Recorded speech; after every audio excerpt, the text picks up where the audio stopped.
唔知有冇人試過有一種來自壓力嘅無力感呢？好多嘢想做，好多人想試，但係就俾壓力、情緒影響，最後咩都做唔到，好似成個世界都黑咗。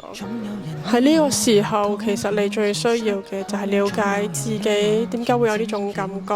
呢種嘅壓力可以來自於好多嘢，工作啦、學業啦、情緒啦、社交圈啦。你要知道咩原因令到自己有呢種無力感？點樣可以揾翻動力翻嚟？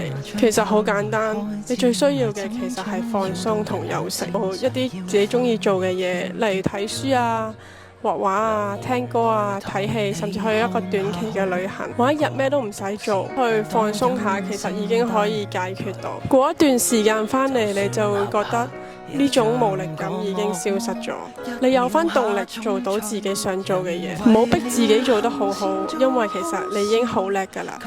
我哋一齊加油！